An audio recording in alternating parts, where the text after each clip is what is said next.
of the morning to you. Thank you for tuning in to the Today in AZ After Show. You didn't have to. It's my Irish pirate voice.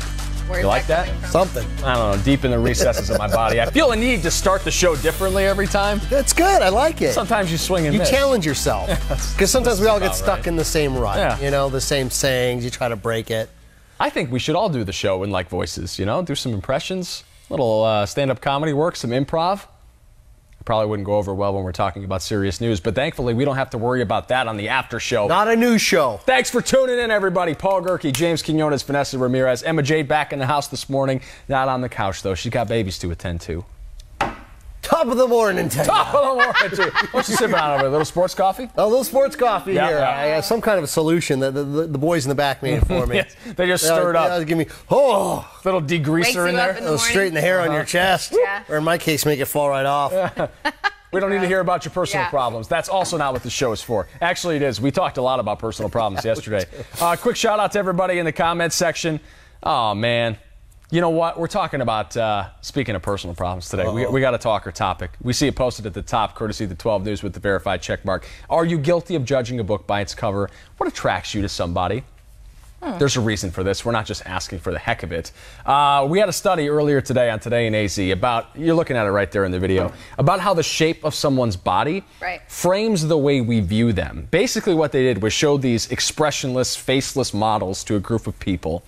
And the larger human beings were judged as having negative traits, while the skinnier models were judged as having more positive personality traits. We want to know if that applies to real life. Do you think that larger people are simple-minded and skinnier people are shyer? Are you guilty of judging a book by its cover? So hop in the comment section. Let us know what you think. We'll read the best responses as the show rolls along. Vanessa? I thought that was odd that they were faceless because I feel like I look at people's face first. You know what I mean? Their smile, their eyebrows, and that's how you can judge them, their character, whether they're in a good mood, bad mood, if they're happy, they're nice, you know? So I thought it was kind of odd that they did it just off the body and not any facial features. Well, I studied this. I really did in college, and I've studied it after. It's symmetry. It's what it is. That's what good looks are. It's not necessarily the body. And although we are talking about body types, which are two different, but it's facial symmetry. How well does your right side of your face match your left side? I believe like Denzel Washington's like a 98.7% match. Handsome fellow. What? Really? Cliff Kingsbury. Yeah. Pretty handsome, right? And we did, I don't know. We were in college. We took our pictures of our faces and we matched our right side to our right side and our left to our left. And really good looking people, the right will match. It's good symmetry. And most people in the class had like, it looks really freaky. Oh, and what symmetry tells you, anthropologically speaking, is when you're in the wild and you see somebody that looks handsome, it means healthy genes. Yeah. Healthy genes. Somebody is kind of like, it's like, I don't want to breed with that. Making Frankenstein noises? That's why we're sign. attracted. Yeah, Quasimodo. Yeah. See, other people said too, I look at his shoes and nails versus like. Well, that's, you know, this is another Body. opportunity for us to peel back the veil on the opposite sex, right? For men, it is shoes and nails because I think it shows, okay, personal hygiene, obviously a big thing. Okay. Personal hygiene for me is always a big thing. If somebody smells bad or their clothes are dirty or they're covered in dog hair or whatever, it makes you think a little less of that person, does it not? Like, clean yourself up a little bit because take a shower. You may not necessarily be able to control how attractive you are, but you can control your hygiene. Right. You can control the way you present yourself to others. So you might not be a 10 out of 10, but if you got a nice pair of shoes and some clean fingernails and a nice haircut, I think you're more attractive to the opposite sex. We have some people in the comments right now that are saying guilty as charged. Sometimes you judge people by the way they look. Rosara says yes, appearance. Nicholas says their mind, but now in life I want all the best healthy-minded individuals who like being alive so much they strive for excellence in every thought. I like all body types on women. They're all beautiful creations. Hope all you ladies have a great day. Oh, Nicholas, very smooth, my friend. Yeah, he's trying to get some dates today. He's got some nice fingernails, Nicholas, this guy. All right, look at you. Jennifer said, I can be a little guilty of this, and I'm no beauty by any means, by stretch of imagination, but she's guilty of that too. Beverly says if they're fairly fit and have clean teeth. Oh, teeth are a big thing for me too. Yeah, teeth are a big thing too. Yeah, I mean, you can't always control the way your genetics have your jaw set up. But that's what dentistry's for, right? Yeah. And veneers, yeah, braces, right. There are options. teeth whitening. But it just goes back to, I think, personal hygiene. People that don't brush and floss and get to the dentist every 6 months, like, you know, it says something about your character. Yeah. It's more so about the character and your habits than the way you actually look. And I'm glad that there are still some people that like reasonably fit men. The dad bod is still alive and well in 2019. I don't know. I You're don't a lady know. on the couch. No, I mean, for me, no. You're not a dad bod type. No, not dad bod. You want a washboard stomach? I mean, he doesn't have to have a washboard stomach because I don't have a washboard stomach. But, I mean, fit for sure because I work out, right? So if I work out, then he needs to work out. There you go. Yeah. It's the holidays. I gained a couple lbs. But, you know. So do your standards change accordingly around the holidays? Because you think the guys are eating lots of Christmas cookies too, or do you still have their bar up here? I guess maybe it's okay because we're trying to keep each other warm, you know, during the Christmas time because it's cold. So we both have a little extra pounds on us. It's all right. Yeah, it's called hoodie season up north. Oh, you can't tell how much weight you gain when you got a hoodie on. Everyone's got those big thick jackets on. Vin wants to know where the news is. It's on Today in AZ from 4:30 till 7 a.m. Again at 4, 5, 6, and 10 o'clock tonight, and on 12news.com anytime. But this is not a news show, my friend. You want to talk about school fundings and other issues. Those are the times to do it. This is our time to talk about what Vanessa finds attractive in men. No, if we're judging a book by She its likes cover. young, rich, tall. Coaches of the Arizona Our Cardinals. new coach, yes, he is very Yeah, attractive. right. The ladies were going crazy. Yeah, would they be about talking him. about him if And he that's the wasn't same as thing. So attractive? nobody knows his personality, right? They don't care. They don't know He's him good yet. looking. They're judging a book by its cover. But every lady went crazy yesterday about going him nuts, 'cause he he's looks a like very Ryan- he looks handsome like guy. Ryan Gosling. Yeah, 6'3", 200-something pounds. She looked up 39. his height and weight. Single. What is he, a the newborn girls- baby? Get out of town with that. She's not, in her defense, there's women all over this whole town looking up his history. Yeah. Everybody. I mean, I didn't even have to look it up. Women were putting it on social media themselves. They're like, he's 6'3" and he's 39 and he's single, you know, or I bet we did hear that maybe he's not single, that he might have a girlfriend. We did See, not look hear at that. this. They've been No. Google stalking him all morning long. I did not hear that. Well, somebody told us that he had a girlfriend in LA. I said this on Twitter last night. You get thirsty out here in the desert. A lot of Arizona ladies subtweeting Cliff Kingsbury once they found out he was the new head coach of the Arizona. Yeah. I didn't even know who he was until I walked in. Normally, it's the guys telling me the new sports figures coming in. There's the women. Oh, my gosh. Who's this guy? Yeah. You They all looked him know. up right away when we were I did. I really did. I want to see his pictures everywhere. I'm not 'Cause afraid of his to admit looks. he's a very handsome fella. He is. He is. And it does make a difference in life. I've had a lot of good-looking guy friends that I used to hang out with all the way through. And, you know, you walk into a room and you're trying to get noticed by girls, and they're just like judging books by the cover. They're flocking to my guy friends, always, you know. This is a very natural segue to our ICYMI. In case you missed it on Today in AZ, we touched on the Arizona Cardinals' new hire of Cliff Kingsbury. Take a look at this moment from the show.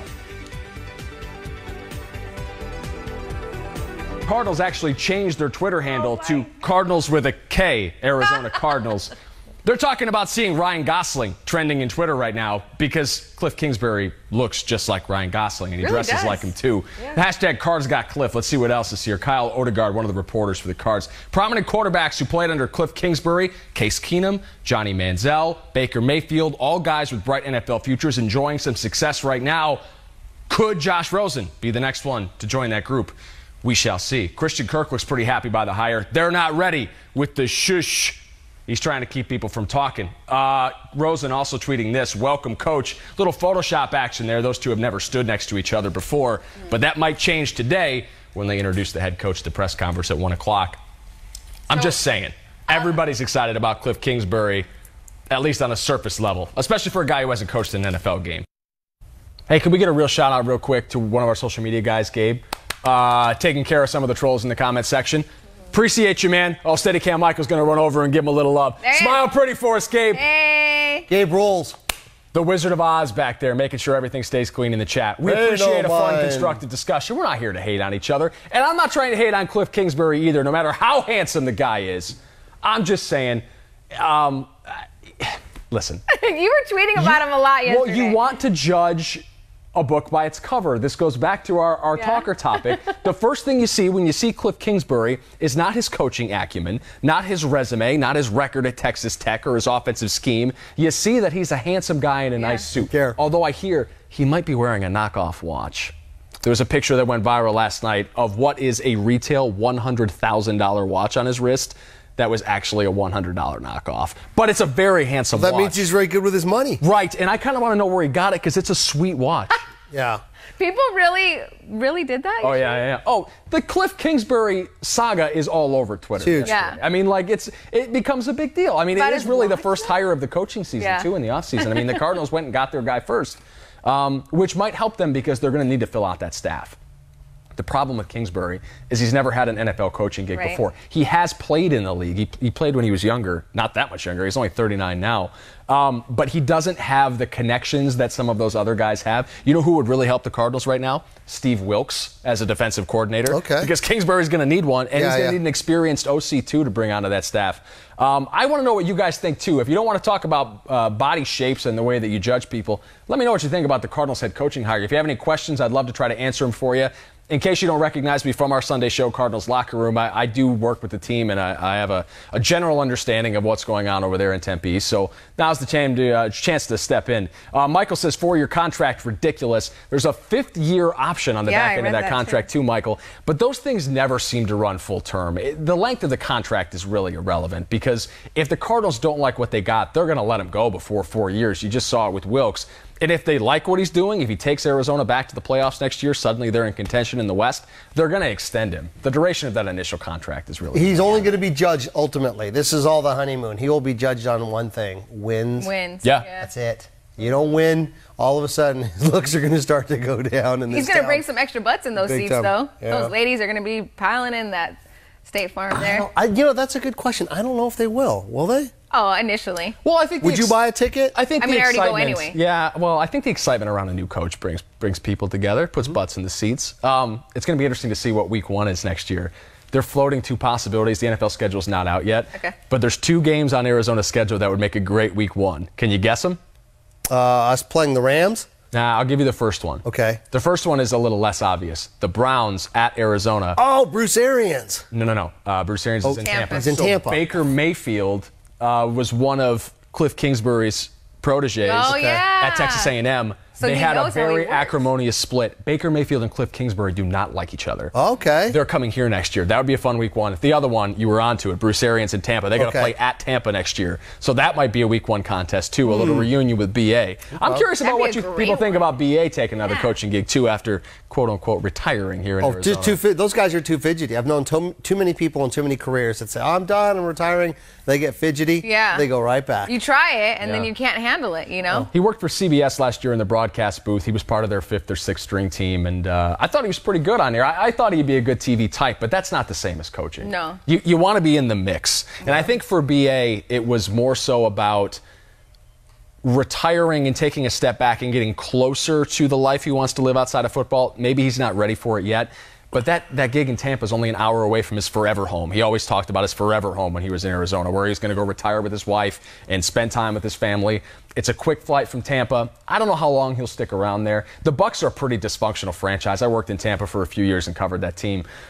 He's got some work to do there, but there's certainly potential, just like there is here in Arizona. I want to see if Cliff gets along with Josh Rosen. That's going to be the real test right away, their relationship. But back to Bruce really quick. Wasn't there also health concerns? Like, what if this is too stressful for him? So the doctors actually have to clear him. I was reading about that yesterday. They have to clear him to be healthy enough to coach, but, he's kind of already signed with Tampa. So, it's kind of a done deal. But there is some concern there for sure. Yeah. I mean, we just saw Urban Meyer, the head coach at Ohio State, retire this past year because his ticker wasn't healthy enough for him to keep coaching, getting a little worked up. Stressful job, It is, and BA is no spring chicken. And he's no Sean McVay or Cliff Kingsbury, that's for sure. So, health is first and foremost. But mental health is a big part of that, too. Yeah. And if somebody really misses his passion, his career, then who are we to judge him for going out and finding another gig? By the way, the Cardinals had to trade Bruce Arians yesterday. That's one of those subtitles that gets lost in all the headlines of hiring Cliff Kingsbury. Initially, it was ruled that the Cards didn't owe anything to Tampa because of the way the contracts were structured when he retired. But they made a late case to the NFL that said, actually, you owe us compensation because he's still Cardinals property. So in order to make this work, the Bucs ended up sending 2 draft picks our way. We got a 6th and a 7th round pick in exchange for Bruce Arians yesterday. No way! So 2 extra draft picks now for the Cards. That's kind of crazy. Yeah. Whoa. And didn't Cliff owe money now too? He had to pay some 150. Yeah. Okay. So this is another issue, right? So for those of you not in the know, and stop me in the comment section. Be like, Paul, shut up. You're talking for too long. If I do. So the way this works, Kingsbury was the head coach at his alma mater, Texas Tech. Yeah. Or Texas A&M or Texas Tech. Oh gosh, I'm so sorry. I'm spacing out. Texas. He was there for 6 years, right? So after he was fired this past offseason, right. he was hired to be USC's offensive coordinator. Right. He held that post for 35 days and coached this many games before signing with the Arizona Cardinals. USC initially tried to block his contract negotiations with NFL teams in his attempts to interview there. They eventually relented when he offered his resignation, but he had a $150,000 buyout clause, which is actually really small by coaching standards now. That's tiny. Right. You sneeze that amount of money if you own an NFL franchise, right? A lot of the coaches in college now, the big names, have $1 million, $2 million, $3 million, $5 million buyouts to prevent this kind of thing from happening. Yeah. Cliff's was pretty small, $150K. To you and me, that's a lot of money. Yeah, but not to him. But to Michael Bidwell and NFL owners, not so much. Cheap watch that everybody's talking Yeah, about. right. He can Just afford get the real one. watches. Yeah. He can afford the real one now, Probably the guys. equivalent of maybe $1,000 for you and me. Trade $1,000 for a couple $100,000. Heck yeah. Gregory chiming in to say Cliff Kingsbury will help Josh Rosen become the quarterback that the Arizona Cardinals thought he would be. Okay.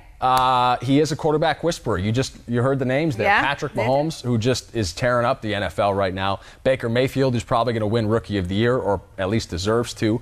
Case Keenum, who's another starter in the NFL right now. Also worked with Johnny Manziel, who, say what you will about him off the field, but when he's got talent. He's got all sorts of talent. So we'll see what Rosen and Kingsbury can put together. I think it could be good. I really do. Look at you. You're excited about that. You know what the funny thing is I received so many text messages from my friends yesterday. Once everybody found out the news, they were like, "Girl, did you see this guy?" And like if I could just meet him, no big deal. I mean, we can because we're in the business, but they were like it was a solid option for me. I thought it was hilarious. I was like, okay, guys, Sometimes, you know. He's going to name a play after you. Didn't Tony Romo marry the traffic girl in Dallas? No. Did he? I think so. Yeah, that's using news anchors. We're going to need to verify this. Got to verify that, folks. Hey, quick shout out to one of our viewers here. Says they're watching from Thailand.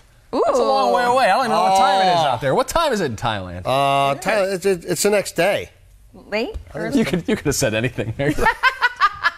It's actually New Year's. It's Thailand New Year's it's today. Actually, Flag Day over there. All right, let's get to some fresh squeezed juice, shall we?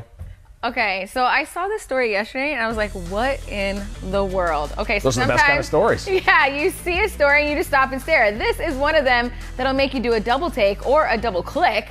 This post right here from California has been viewed nearly 2.5 million times. And you know why? Because look at this. The man is licking the doorbell. What are you doing? For hours. 3 hours. 3 hours, yeah. Yes. And they caught it on there. I don't understand why he did this. Oh, they're going to sleep well tonight. Yeah, right? Yeah, so this was all going on when the couple's children were inside sleeping.